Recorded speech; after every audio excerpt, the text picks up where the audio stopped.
हाँ, ये आज का टॉपिक है एंडोस्पर्म। ये क्लास 12 एंडोस्पर्म। देखिए एंडोस्पर्म ये कैसे बनता है। सीड में जो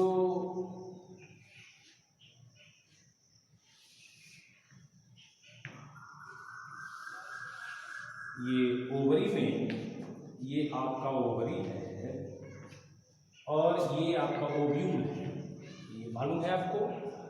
और इसमें जो ये एम्ब्रियो सैक है, इस एम्ब्रियो सैक में ये जो एग सेल होता है, सिनर्जिड होता है, दो पोलर न्यूक्लियाई होते हैं, 3 एंटीपोडल सेल होते हैं।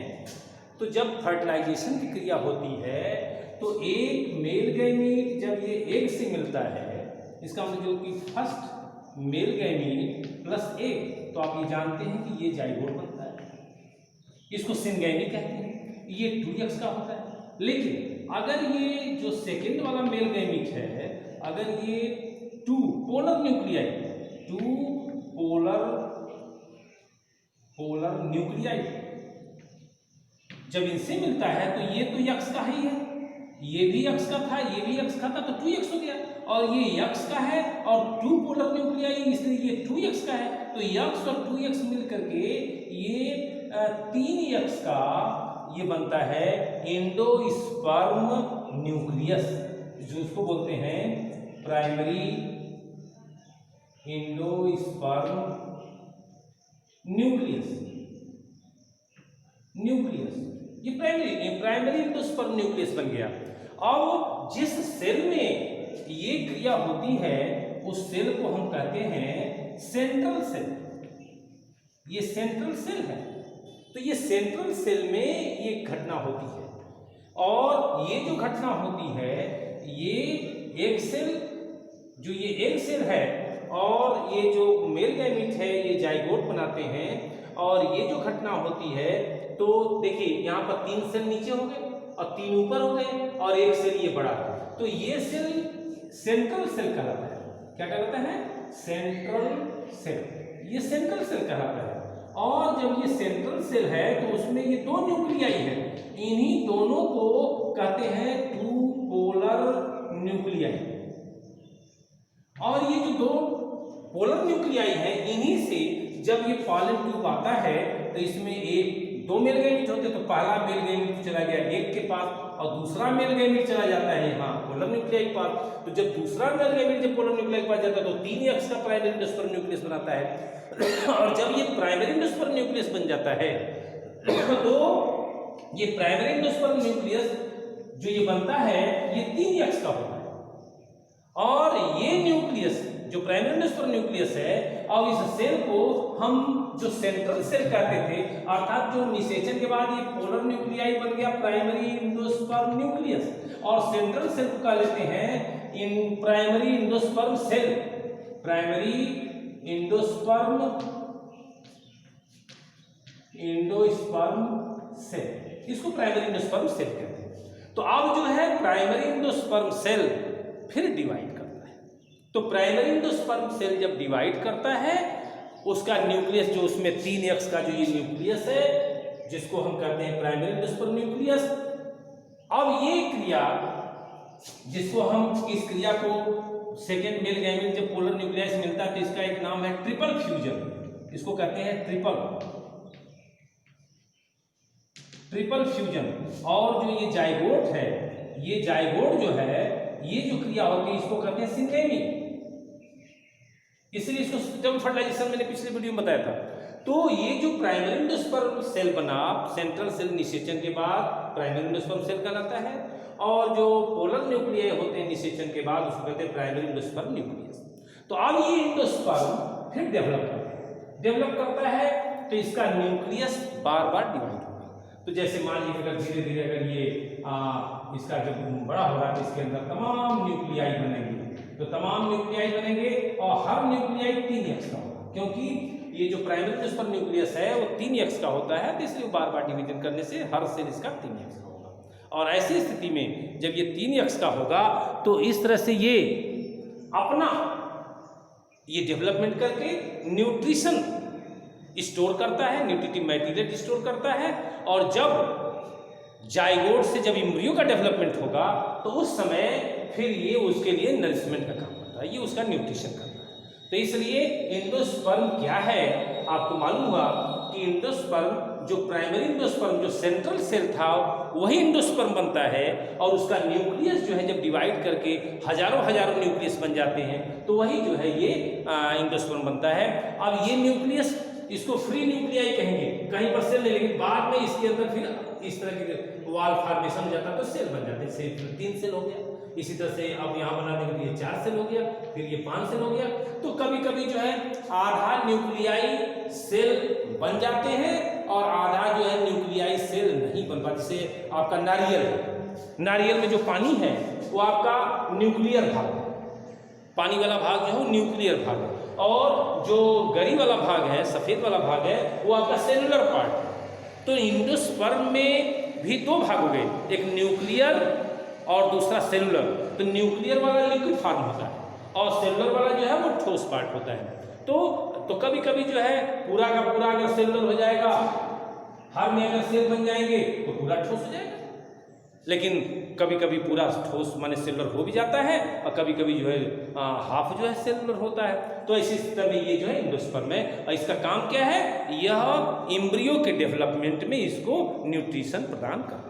एंडोस्पर्म का काम यही है। सीड जब अंकुरित होता है तो उस अगर मान लीजिए कि एम्ब्रियो के डेवलपमेंट के बाद एम्ब्रियो डेवलप हो गया सीड के अंदर और पता चला कि अभी एंडोस्पर्म है, तो ऐसे सीड को कहते हैं एंडोस्पर्मिक सीड।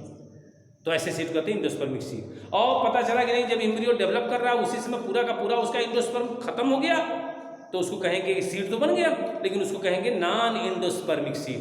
तो एंडोस्पर्मिक सीड और नॉन एंडोस्पर्मिक सीड 2 तरह के हो गए। तो एंडोस्पर्मिक सीड में जब सीड डेवलप होता है, सीड जब मैच्योर होता है तो उसका जो जाइगोट है वह एम्ब्रियो बनता है, और एम्ब्रियो जब बन जाता है तो उस एम्ब्रियो के अंदर ये पूरा एंडोस्पर्म खर्च हो जाता है, तब एंडोस्पर्म सीड में नहीं जाता, तो उसको कहते हैं नॉन एंडोस्पर्मिक सीड। जैसे आपका चना मटर है।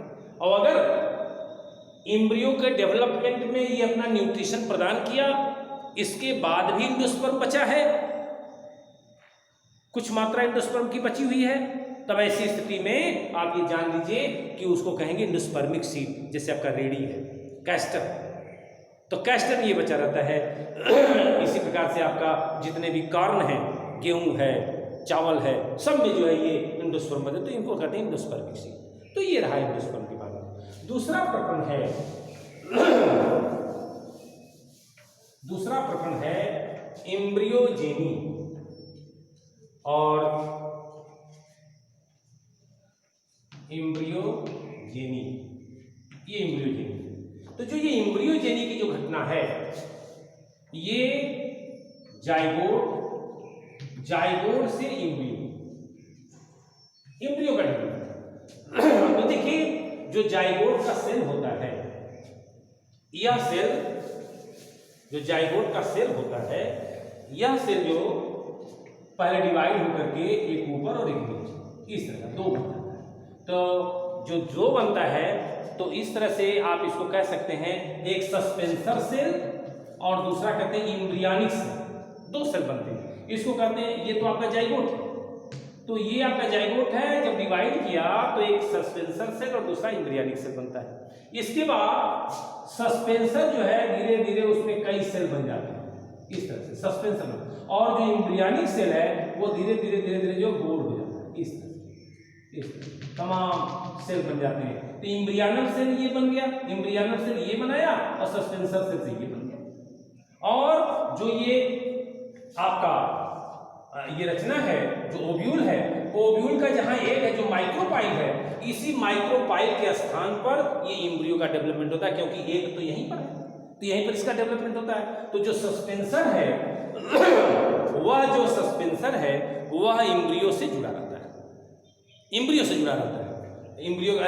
जो एम्ब्रियो सैक का वॉल है, जो दीवार है जो आप ये देख रहे हैं, इससे ये पूरा का पूरा जो है इसी से जुड़ा है। और जो एम्ब्रियोनिक सेल है, ये एम्ब्रियोनिक सेल इस तरह का, ये ग्लोबुलर, जिसको कहेंगे globular globular embryo, globular embryo. इसके बाद यह जो है फिर क्या करता है, ये आपका सस्पेंसर है। सस्पेंसर के बाद जो है ये एम्ब्रियोनिक सेल से ये हार्ड सेल हो जाता है। ये एम्ब्रियो जो है हार्ड सेल हो गया यहां से यहां, ये तो इसको कहते हैं हार्ड शेप्ड एम्ब्रियो, ये हार्ड शेप एम्ब्रियो। इसमें ये कार्टिलेजन, ये आपका प्लूम्यूल और ये आपका रेडिकल, ये इसके बाद फिर और डेवलप होकर के ये एम्ब्रियो बन जाता है मैच्योर एम्ब्रियो। मैच्योर एम्ब्रियो का मतलब ये आप ये समझ लीजिए, मैच्योर एम्ब्रियो में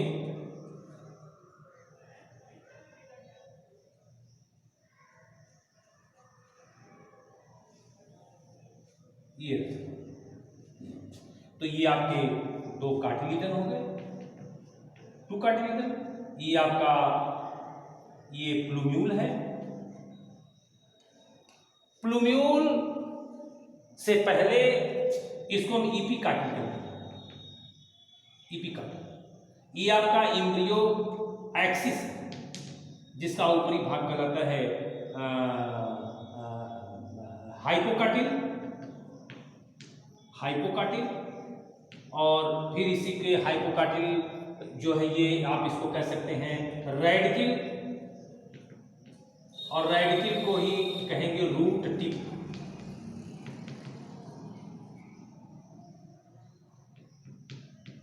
रूट टिप इसको कहेंगे रूट टिप। अब आप सोचिए, ये जो एक एम्ब्रियो बना, एम्ब्रियो का जो एम्ब्रियो एक्सिस है, एम्ब्रियो एक्सिस में जो कार्टिलेजन के ऊपर का भाग होता है उसको कहते हैं प्लूम्यूल। ये आगे चल करके आपका ये इसी प्लूम्यूल को आप कह सकते हैं स्टेम टिप। स्टेम टिप माने इसे स्टेम बनेगा, पूरा सूट सिस्टम बनेगा, तना, पत्ती, शाखा ये सब बनेगा। और बाकी ये जो एम्ब्रियो जो ये प्लूम्यूल के पहले इसको हम ईपी कार्टिल कहते हैं। तो पहले ईपी कार्टिल बनता है, तो फिर वही डेवलप होकर के चेंज हो जाता है, टर्मिनेट हो जाता है किसमें, प्लूम्यूल में। और प्लूम्यूल को ही हम कह लेते हैं स्टेम टिप, या इसी को कह लेते हैं सूट, इसको कह लेते हैं सूट। तो हम इसको एक तरह से आप ये कह सकते हैं कि ये सूट है। तो अब ऐसी स्थिति में अगर ये देखा जाए तो ईपी कार्टिल, और ये फिर ईपी कार्टिल किसमें चेंज हो गया, प्लूम्यूल, और ये प्लूम्यूल किसमें चेंज हो गया, सूट, ये सूट, इस तरह से ये चेंज हो जाता है। और उसी तरह से एक्सिस का जो आधारी भाग होता है जिसको हम हाइपोकार्टिल कहते हैं, ये हाइपोकार्टिल जो है टर्मिनेट हो जाता है रेडिकल में, और रेडिकल का दूसरा नाम क्या है, रूट टिप। तो ये रूट सिस्टम बनाता है। और ये सर अब ये पूरी की पूरी रचना जो है एम्ब्रियो कहलाती है। और ये सस्पेंसर जो है एट लास्ट जो है उसी में जो है कह लीजिए कि डिजेनरेट हो जाता है, समाप्त हो जाता है इनके न्यूट्रिशन वगैरह में। और इसी के डेवलपमेंट में आपका जो इंडोस्पर्म था कुछ सीडों में वो भी समाप्त हो जाता है, न्यूट्रिशन देने में वो भी समाप्त हो जाता है। तो ऐसी स्थिति में जिस सीड में वो इंडोस्पर्म बचता है, बचा रह जाता है, उसको हम कहते हैं इंडोस्पर्मिक सीड। और जिसमें इंडोस्पर्म पूरा समाप्त हो गया उसको कह देते हैं नॉन इंडोस्पर्मिक सीड, उसमें इंडोस्पर्म नहीं है, ऐसे सीड। तो इस तरह से ये इस क्रिया को हम एम्ब्रियोजेनी कहते हैं, या आप इसको कह सकते हैं कि जाइगोट से एम्ब्रियो का डेवलपमेंट। तो इस तरह से ये कार्टिलेजन बनते हैं। और मोनोकाट में जो मोनोकाट होता है उसके एम्ब्रियो में एक ही कार्टिलेजन होता है, इस तरह से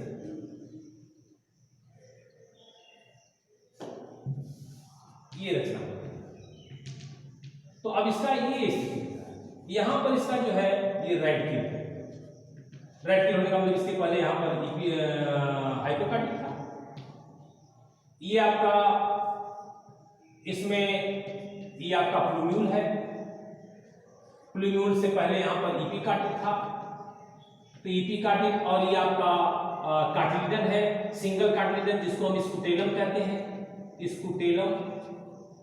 तो ये स्कूटेलम ये वन कार्टिलेजन, ये वन कार्टिलेजन, इसका मतलब कि एक ही कार्टिलेजन होता है जिसको स्कूटेलम कहते हैं, ये डेवलप करता है ये। और ये जो दूसरा वाला होता है वो रिड्यूस्ड होता है, रिड्यूस्ड कार्टिलेजन। एक यहाँ पर रिड्यूस हो जाता है, दो कार्टिलेजन होता तो डाई कार्टिलेजन कहलाता, तो ये रिड्यूस्ड हो जाता है, जिसको हम इपीब्लास्ट कहते हैं। इपीब्लास्ट, इपीब्लास्ट क्या है? यह एक रिड्यूस्ड कार्टिलेजन है जो कि मोनोकाट में ये डेवलप नहीं करता, एक ही बीजपत्र में होता है, और जहां से स्कूटेलम निकलता है उसका ऊपरी भाग जो प्लूम्यूल कहा जाता है, जिसको प्रारंभ में इपीकार्टिल कहते हैं, ये प्लूम्यूल फिर डेवलप करके ये आपका सूट बनाता है, प्ररोह भाग बनाता है, ऊपर का भाग बनाता है, लेकिन इसके ऊपर एक झिल्ली होती है, उस झिल्ली को कहते हैं कोलियोटाइप। मोनोकाट में ये कोलियोटाइप, ये कोलियोटाइप क्या करता है? ये पूरे प्लूम्यूल को ढका रहता है। ठीक उसी प्रकार से ये जो रैडकिल है, रैडकिल पर इपीकार्टिल, हाइपोकार्टिल, तो ये हाइपोकार्टिल की जो ये रचना होती है, ये हाइपोकार्टिल वो चेंज हो जाता है रैडकिल में, रैडकिल को जिसको हम कहते हैं रूट। ठीक, इसके ऊपर एक कवर होता है जिसको कहते हैं रूट कैप, और उस रूट कैप के ऊपर भी एक कवरिंग पाई जाती है मोनोकाट में, जिसको कहते हैं कोलियोराइजा।